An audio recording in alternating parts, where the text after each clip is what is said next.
demonstrations continue. So following most news, you would think that nothing else is going on in Portland. It's just a bunch of peaceful protests, and Donald Trump and federal agents are crazy for wanting to restore law and order.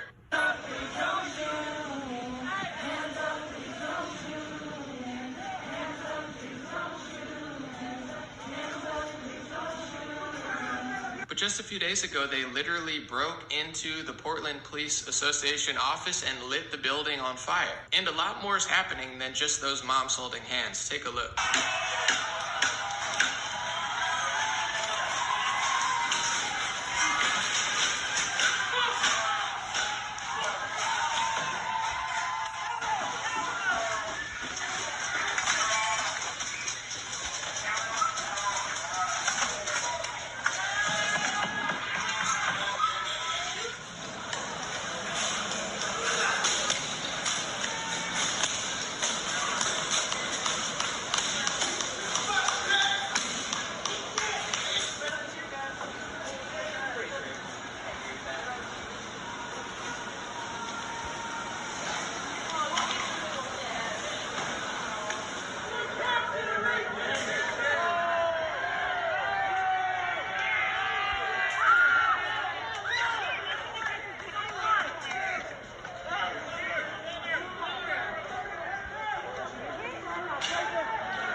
People have been vandalizing federal courthouses, other buildings, and just lighting stuff on fire, trying to break in. At one point, even lighting their own friend on fire. A jewelry store looted and an H&M set on fire. But the media doesn't want to tell you that. And Ted Wheeler, the mayor of Portland, doesn't want to tell you that. And here's the funniest thing. Not only is he ignoring it, covering it up, blaming anybody who tries to stop it, he actually decided to go there in person and support the protests, which are obviously not just protests. But despite going to show his support, he got booed, attacked, and yelled at constantly.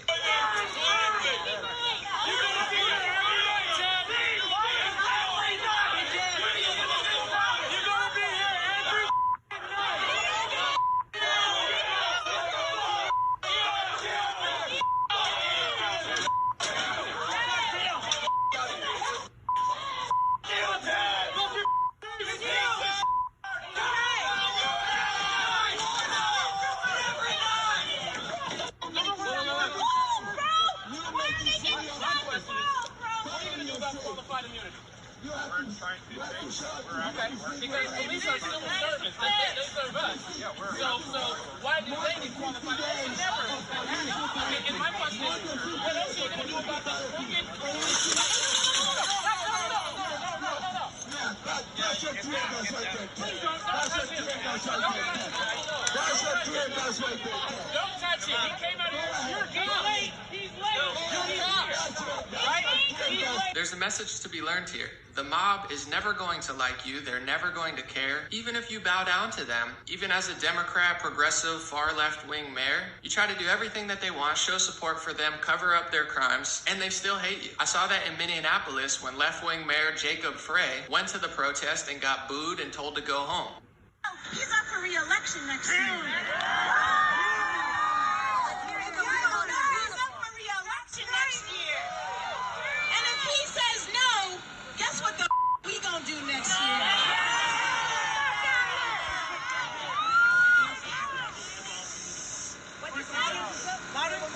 Loud and clear. Louder. Yeah. I do not support the full down the line. All right. Line. Don't waste it on that.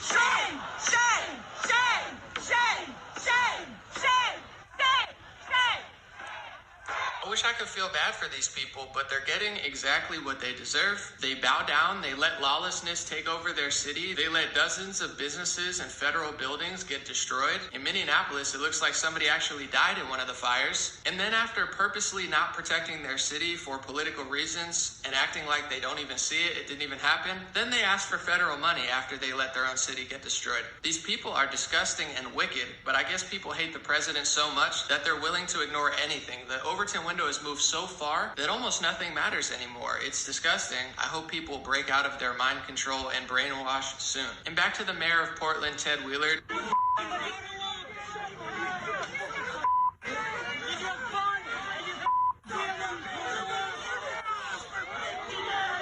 Did you notice that laser on him? They were trying to mess with his vision or blind him. At least 3 federal officers may be permanently blinded by rioters in Portland, shining lasers into their eyes. And I'm sure some protesters or rioters or whatever you want to call these people have been damaged as well. I've seen pictures of them losing their eye and being blinded. It's going both ways. But the story of the media, like with pretty much everything they do, if you haven't realized that the media is dishonest, wicked, negative, nasty, and completely backwards with almost everything they do, it's time to start learning, because they're one of the biggest problems in this country, more so than both political parties. They lie, they mislead, they divide, they tell opposite stories, they cover certain stuff up. We're never going to be a thriving nation if they continue to be this disgusting and this immoral. In Chicago, every weekend, it's worse than a war zone. You had people get shot at a funeral recently, kids dying left and right. Black Lives Matter doesn't care because they don't really care about all black lives. They only care about a cop or a certain race. When you look in the city of Chicago, there are 9 children who died by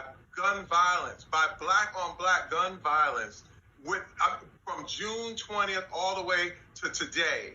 And you're talking about, even with the Atlanta child murders, there were 28 kids who died during 2 years. Black Lives Matter movement was started because it was talking about police brutality. If you want an all Black Lives Matter movement that talks about gun violence in communities, including, black communities, then start that movement with that name. But that's not what Black Lives Matter is about. It's not an all-encompassing. Either we're going to normalize this stuff or cover it up and act like it's not happening or just become accustomed to it, or at some point, some leader is going to have to fix it and try to save people's lives. Ted Wheeler refuses to save people's lives. Lori Lightfoot doesn't care. Jacob Frey doesn't care. They act like it's not happening, and then when you try to fix the problem that they create or can't solve, then they blame you. But like with what you saw with Ted Wheeler and Jacob Frey, who cares anymore? They're gonna blame you if you do nothing. They're gonna blame you if you do something. If you say this, they blame you. If you say that, they blame you. If you bow down to most of their demands, they blame you. They're never gonna like you, even if you're the most far-left progressive mayor who bows down to them. They're never gonna like you. And if you look at the history of Marxism, this has been a common trend anywhere that ideology has gone. It's a self-defeating ideology that destroys even their own leaders. But that's another story. And yet these people who've been programmed and, as you say, in place and who are favorable to an opening with the Soviet concept, these are the very people who would be marked for extermination in this country. Most of them, yes. Simply because the psychological shock when they will see in future what the beautiful society of equality and social justice means in practice, obviously they will revolt. They will be very unhappy, frustrated people. And the Marxist-Leninist regime does not tolerate these people. They will join the links of dissenters, dissidents. It reminds me of parenting. It's like if you let your kid just do whatever and don't stop them or discipline them, they're going to end up being bad kids. And with what Ted Wheeler and Jacob Frey are doing, it's not even just that. It's like if your kids are doing heroin, not only do you not stop them from doing it, but then you actually do it with them to show them it's okay. Of course these cities aren't going to get fixed. You've had over 50 days of burnings, looting, rioting, defacing property, vandalizing, complete chaos, no law and no order. And instead of solving it or admitting it's happening or trying to recapture certain blocks of your neighborhood and federal buildings and police stations, you justify what they're doing?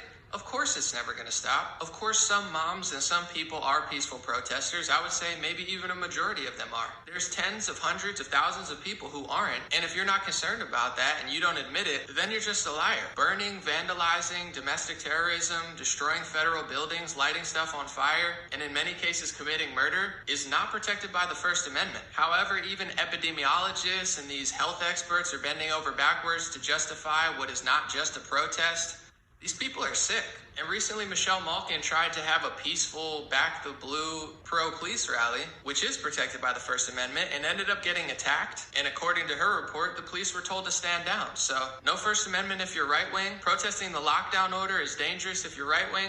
If you're left-wing, no matter if you're peacefully protesting, they're going to make excuses for you saying it's not spreading the virus. And if you're not peacefully protesting, they're going to do what Twitter does and most mainstream media does, pretend like it's not even happening. And this strategy of just putting the moms at the front is a strategy that terrorists use. They put women and children at the front of what they're doing. So if you attack them, you hit the women and children, and they say, oh my God, look, it's just women and children. And I'm not saying a lot of these people with the moms weren't peaceful, but do they not see what's going on? I mean, look at these buildings. Yes, it's not everywhere in Portland, but are we a captured country right now? People tell me it's just a few blocks, it's not the whole city. Well, of course, but that's what happens in war-torn countries. It's like, yeah, the whole country's not been taken over, but certain areas and certain communities have been taken over. Are we a captured, conquered country where we just let buildings set on fire and say, well, at least it's not your neighborhood. At least it's not your business getting looted. I mean, somebody has that business. Somebody owns that building, but it's not you. Is that the country you want to live in? Because that's not the country I want to live in. And I saw recently an Ohio man was taken into custody after kneeling on a crying white child's neck, praising Black Lives Matter. If the races were reversed or the politics were reversed, you'd have lootings, riots, burnings, vandalizing, and complete chaos in most major cities across the country. They're just waiting for an excuse to go destroy stuff under the guise of pretending to care about somebody's lives that they didn't even know existed 2 days ago. But when Chicago turns into a bloodbath every weekend, or you see sick people with this sick ideology hurting little babies, you don't see people rioting and burning stuff down, because that's not what sane, responsible people do. And a lot of people think it stopped. I watched them destroy Los Angeles. They destroyed an entire neighborhood in West Hollywood. They went to Santa Monica and just destroyed areas of Santa Monica. It's still not been recovered. It still looks like a war zone today. And Portland, in certain areas, have been over 50 days of this crazy stuff. And the point I'm trying to get to is there are Republicans like Rand Paul who think Trump shouldn't send in federal agents. Of course, Democrats don't agree with it, but there is a discussion to be had about who should solve this. But I want to be very clear. One, most mainstream media is not even talking about the issue. How can you solve a problem that they cover up and pretend like isn't even happening? And two, it's very, very clear that a lot of Democrat mayors and governors literally don't care. They cover it up. They support what's going on.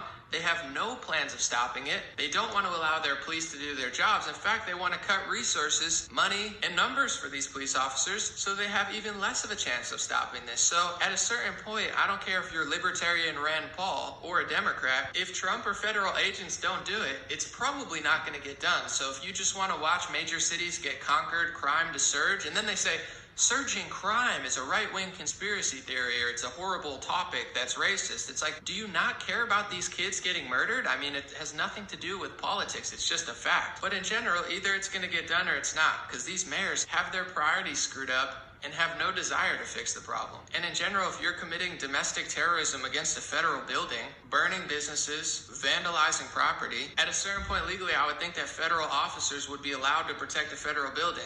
Let me know your thoughts, but overall, we have a lot to get over in this country. We just had a 2-week shutdown turn into a 4-month shutdown, which might turn into a 2-year shutdown, something that the left and the right can agree on. Jeff Bezos is just swallowing up small businesses, and not just because he has a good service and a free market, because the federal government has shut down most businesses, so all you could do is buy Amazon. We're at risk of turning into a third world country, losing our freedom, and losing our status as one of the better countries in the world. And nobody's talking about it because we're having all these side wars where we're hurting ourselves, we're destroying our own communities, we're tearing down our own leaders, and most of the people doing that don't have these grandiose plans or ideas to really build a solution that's better.